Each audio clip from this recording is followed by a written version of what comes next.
ఈ చీలిక చారిత్రాత్మకమైంది. ఈనాడు చీలకపోతే blunter mistake చేసినట్లే అని నేను అనడం లేదు. కామ్రేడ్ డివికే గారు 16, 17 తేదీలలో 4 రోజుల క్రితం జరిగిన రాష్ట్ర కమిటీ సమావేశంలో వారు పలికిన సుభాషితం నాకు తెలిసిన మేరకి ఈ 40-50 సంవత్సరాలలో జరిగిన చీలికలలో దేనిలో కూడా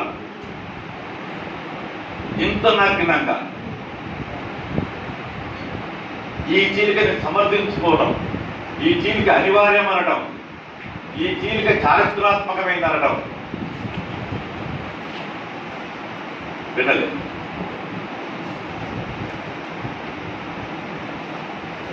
కామ్రేడ్స్,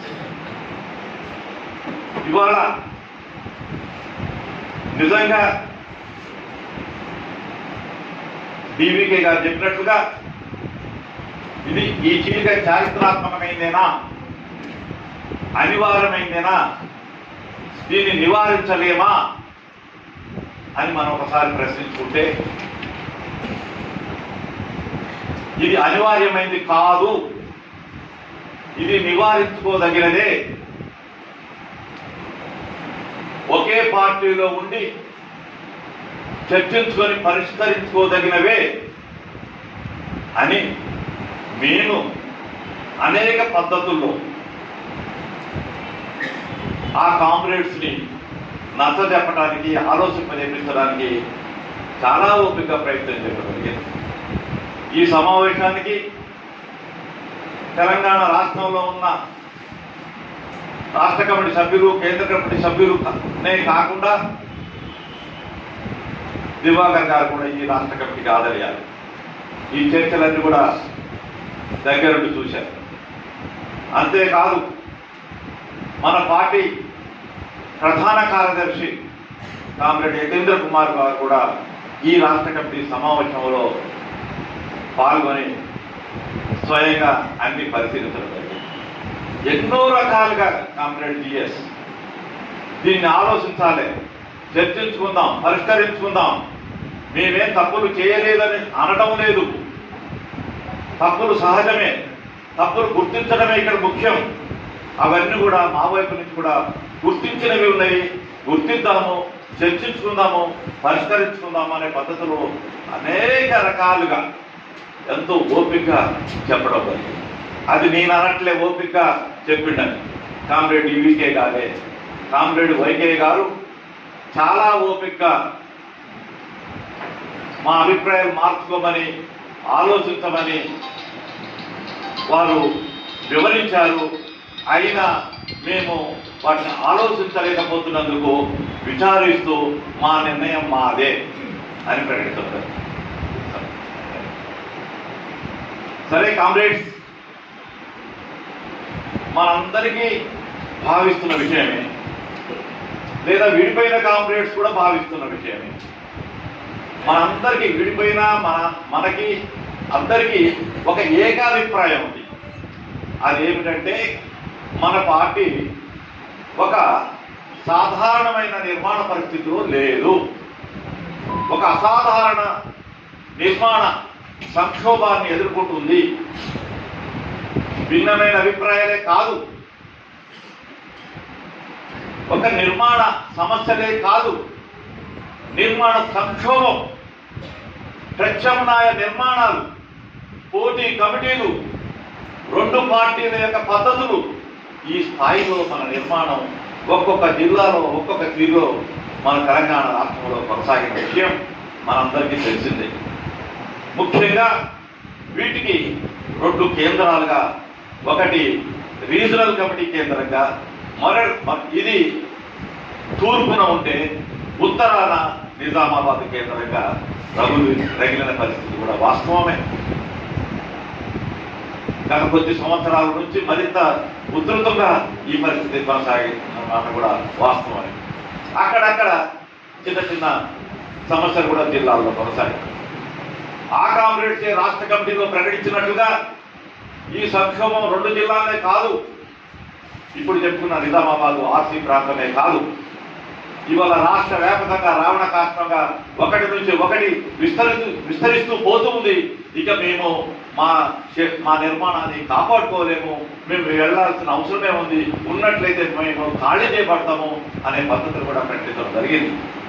ఇవాళ తెలంగాణ రాష్ట్రంలో 2 జిల్లాలు ప్రశాంతంగా ఉన్నాయనేది కూడా రంగారావు టీవీకే గారు మొన్న 16-17 తేదీలలో జరిగిన రాష్ట్ర కమిటీ సమావేశంలో ప్రకటించారు.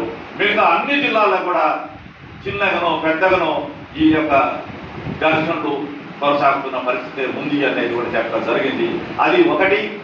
మహబూబ్ నగర్ ఇవాళ చీలిపోయిన కాంప్లెక్స్ వైపు ఉన్న నిర్మాణం, ఇంకొకటి మన వైపు ఈనాడు ఉన్న ఉమ్మడి నల్లగొండ జిల్లా నిర్మాణం.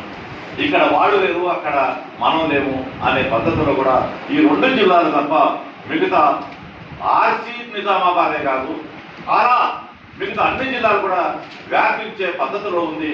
ఇప్పుడు ఖమ్మం జిల్లా కూడా వ్యాపించింది, పాల్వంతకు కూడా వ్యాపించింది, కరీంనగర్ కూడా వ్యాపించింది, ఆదిలాబాద్ కూడా వ్యాపించింది. అట్లా ఆ పద్ధతిలో కూడా కాంప్లెక్స్ మాట్లాడటం జరిగింది. అయితే వాస్తవంగా ఫిబ్రవరి 16-17 తారీఖు నాడు చీలిక అనేది మనకి స్పష్టంగా కనిపిస్తున్న విషయం. కానీ ఆనాడే పార్టీ చీలిందా? కాదు. ఒక రకంగా పార్టీ గత కొద్ది సంవత్సరాల కిందనే చీలింది. మాట వరుసకి ఒకే నిర్మాణాలు ఉన్నవని మనం చెప్పుకుంటున్నా మన మధ్య చర్చిస్తున్న విషయాలను పరిశీలించినప్పుడు మానసికంగానే బాగా విడిపోయిన ఉన్న పరిస్థితి ఉంది. ఒక రకంగా కమిటీ లాగా పనిచేసిన పరిస్థితి లేదు, కేంద్ర కమిటీగా పనిచేసే పరిస్థితి లేదు, రాష్ట్ర కమిటీగా పనిచేసే పరిస్థితి లేదు, ఆ కింది కమిటీలు కూడా కమిటీలకు పనిచేసే పరిస్థితి లేదు. అందుకనే ఇక సాధ్యం కాదు అనే పద్ధతిలోనే మనం వెళ్ళిపోదామని ఫిబ్రవరి 16-17 తారీఖు నాడు మాత్రమే ఈ నిర్ణయం ఆ కాంప్లెక్స్ తీసుకోలేదు అనేది మీరు గుర్తించాలి. 2018 ఆగస్టు 3 సంవత్సరాల పైగా ఆనాడే పట్టణ కమిటీ సభ్యుడి దగ్గర నుంచి కేంద్ర కమిటీ సభ్యుడి వరకు వాళ్ళను అనుసరించిన కామ్రేడ్స్ సత్తుపల్లిలో సమావేశమై ఈ పార్టీ నుంచి విడగొట్టుకుందాము, చీలిపోదాము అని చర్చించుకొని ఒక నిర్ణయం తీసుకున్నారు. ఆ విషయం మాకు తెలిసింది. రాష్ట్ర కమిటీకి హాజరయ్యారు. ఆ తదుపరి కూడా అందులో ఆ ప్రకటన చేద్దామని భావించారు. ఆ విషయం తెలిసి మన పొరుడుబిలో కూడా దీనికి మొత్తం ఈ సమావేశానికి హాజరయ్యారు. అయితే అందులో ఆ కాంప్లెక్స్ ప్రధానంగా చీలికకి ప్రస్తావించిన అనేక నిర్మాణ సంక్షోభాలతో పాటుగా అసలుకి మహాసభలు జరపట్లేదు, ప్లీనాలు జరపట్లేదు, డాక్యుమెంట్ చర్చించట్లేదు, ఎప్పుడో పాతకాలపు విషయాలే చర్చ జరుగుతూ ఉంది, సంవత్సరానికి పరిణామాలు మారుతా ఉన్నాయి, వాటిని ఎక్కడ కూడా బేరీ చేసుకోవట్లేదు, విశ్లేషణ చేసుకోవట్లేదు, తగిన కర్తవ్యాలు తీసుకోవట్లేదు అనే పద్ధతిలో ఆ కాంప్లెక్స్ మాట్లాడారు. దానికి వచ్చిన పురుడు మీరే కూడా వాస్తవంగా సత్తుపల్లి సమావేశం నాటికే అది వాళ్ళకు కూడా తెలుసు. కొద్ది రోజులే, కొద్ది వారాలు కూడా కాదు, అఖిల భారత ప్లీనాన్ని మన కేంద్ర కమిటీ నిర్ణయించి ఉన్నది. వీళ్ళు ఆగస్టులో సమావేశం అయితే అక్టోబర్లో కేంద్ర ప్లీనాన్ని నిర్ణయించింది. మన ఉద్యమం ఏం ఎదుర్కొంటుంది, మన ఉద్యమం ప్రధానమైన ప్రతిఘటన పోరాటం ఇవాళ ఏ పరిస్థితిలో ఉంది, ఎందుకు ఎరగపట్టు పట్టింది, దీనికి కారణాలు ఏంటి, క్రియాత్మక పరిస్థితి కారణమా, అమలు చేయకపోవడం కారణమా, భౌతిక పరిస్థితి కారణమా, అనేక రకాలుగా చర్చ చేసుకుందామని ఒక ముసాయిదా కూడా మన చేతుల్లో పెట్టి ఉంచింది సత్తుపల్లి సమావేశం నాటికే. అట్లా ఆ సమావేశం తర్వాత కారణాలు ఏమైనప్పటికీ కామ్రేడ్స్ వాళ్ళ అభిప్రాయాన్ని మార్చుకున్నారు. విడిపోదామనుకున్నా, చీల్చుదామనుకున్నా ఆ కామ్రేడ్స్ నిర్మాణంలోనే కొనసాగి 3-4 రోజుల్లో జరగబోయే, అంటే మేము ఆగస్టు 18 తర్వాత చర్చించిన రాష్ట్ర కమిటీ తర్వాత సరిగ్గా 5-6 రోజుల్లో, 1 రోజుల ముందు క్లీనం. అప్పటికి టికెట్లని రిజర్వేషన్లు అయినాయి. ఉత్తర భారతంలో ఆ క్లీనం జరుగుతూ ఉంది. అట్లా వాళ్ళకి స్థలం తెలుసు, టికెట్లు తెలుసు. అట్లాంటి సందర్భంలో పోకూడదని నిర్ణయించుకున్న దాన్ని కూడా పొలిట్ బ్యూరో హాజరై వాళ్ళకి సంబంధించిన వాటన్నిటి కూడా సమాధానం చెప్పి చెప్పి వాళ్ళని ఉపసంహరించుకునేటట్లుగా కేంద్ర కమిటీ చేసుకున్నారు ఆ కామ్రేడ్స్ కూడా. కానీ ఆ తదుపరి మళ్ళీ పదే ఒక రకంగా సత్తుపల్లిలో అన్ని జిల్లాల నుంచి అక్కడికి హాజరై వాళ్ళని బాగా రెచ్చగొట్టేటట్టుగా చీలిక ఎంత అనివార్యం అనేది చెప్పిన దాని మూలంగా అప్పటి నుంచి అన్ని జిల్లాలలో కూడా వాళ్ళ యొక్క పోటీ నిర్మాణాలు మరింతగా సంఘటితపడటం అనేది జరిగింది. అది ఇక చెడిపోయే పరిస్థితి లేకుండా పునాదులు సత్తుపల్లి సమావేశంలో మరింత పడ్డాయి. సరే, కారణాలు ఏమైనప్పటికీ సత్తుపల్లి సమావేశం తర్వాత కొద్ది రోజుల్లోనే ఆంధ్రప్రదేశ్, అప్పుడు అంటే తెలంగాణలో ఎన్నికలకి సంబంధించిన నోటిఫికేషన్ వచ్చింది. ఈ నోటిఫికేషన్ తర్వాత గుమ్మన్ నర్సయ్య గారిని పోటీకి పెట్టాలనేది ఆ కామ్రేడ్స్ భావించారు. దీనికి అప్పటికే పార్టీ చీలిపోతున్న పరిస్థితిలో ఉన్నది కాబట్టి చీలిపోతున్నామని మనం నిర్ణయం తీసుకున్నాం. ఈ విషయం ఇక్కడున్న కామ్రేడ్స్ కూడా, వాళ్ళు వ్యతిరేకించే కామ్రేడ్స్ తెలిసింది, కేంద్ర కమిటీ కూడా తెలిసింది. మన గుమ్మన్ నర్సయ్యని అంగీకరిస్తారా అనే ఒక సంశయంలో ఆ కామ్రేడ్స్ ఉన్నారు. తద్భిన్నంగా మొత్తం కామ్రేడ్స్ వాళ్ళని భిన్నించే కామ్రేడ్స్ రాష్ట్రంలో కానీ కేంద్ర కమిటీ కానీ మొత్తం కూడా ఏకగ్రీవంగా మారు మాట లేకుండా, ఎలాంటి చర్చ లేకుండా కామ్రేడ్ గుమ్మన్ నర్సయ్య గారిని అభ్యర్థిని మనం అంగీకరించడం కూడా జరిగింది, నిర్ణయించుకోవడం జరిగింది, కేంద్ర కమిటీ ధృవీకరించడం జరిగింది. అయితే ఎట్లాగో గెలిచిన తర్వాత మన ఎజెండాను ముందుకు తీసుకుపోదాం, అప్పుడు చీలికని వాయిదా వేసుకుందామనే ఒక ఎత్తుగడ చేసుకుంటున్న విషయాన్ని మనకి తర్వాత వాళ్ళు తీసుకుంటున్న చర్యలు, మాట్లాడే తీరును బట్టి మనకు అర్థమైంది. కానీ ఆ రోజు అట్లా అర్థం చేసుకోలేదు దానికి సంబంధించి. ఆ తర్వాత సరే, మహాసభలు ఇప్పుడు వాళ్ళు ప్రకటిస్తూనే ఉన్నారు. మహాసభలు జరపలేకపోయాం. అందుకనే మాకు విశ్వాసం లేదు, ఇది జరుగుద్దు అని కేంద్ర కమిటీ మీద మాకు విశ్వాసం లేదు అనే పద్ధతిలో కూడా మాట్లాడతాం. నిజమే, మనము 20 ప్రారంభంలో 19 చివర లేకపోతే 20 ప్రారంభంలోనే మన మహాసభలు జరుపుతామని కూడా కేంద్ర కమిటీ ప్రకటించి ఉన్నది. కానీ సరే, కారణాలు ఏమైనప్పటికీ జరపలేకపోయాం. దానికి కేంద్ర కమిటీ చెబుతున్న పరిస్థితి కూడా ఏంటంటే, 20 మార్చిలో కరోనా వచ్చింది.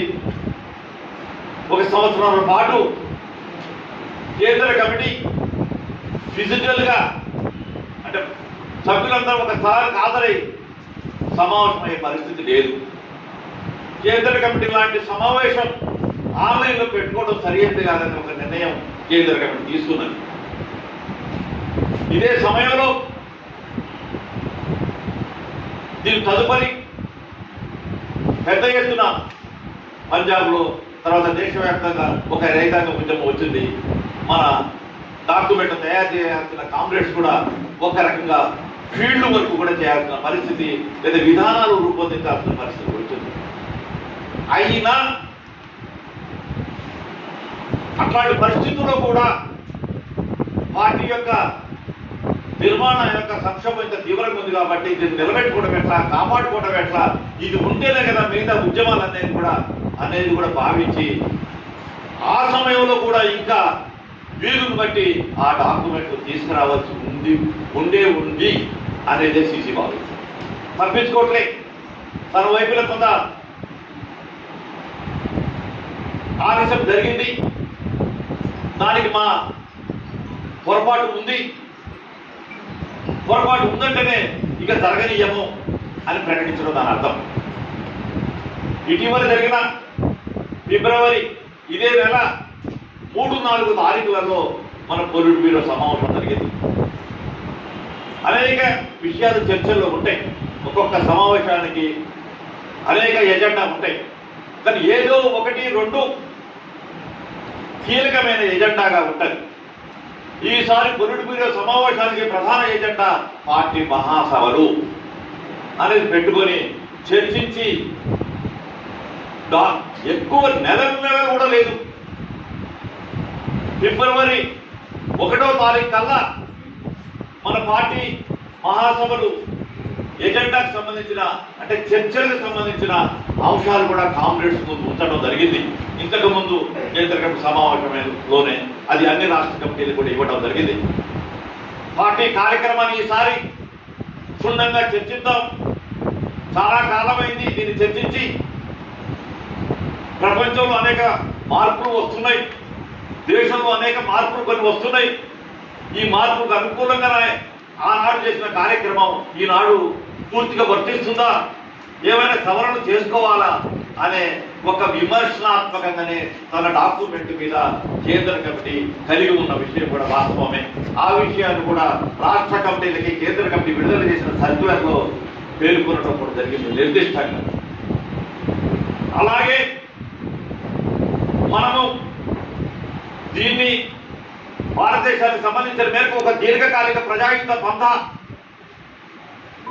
అనే ఒక లక్ష్యంగా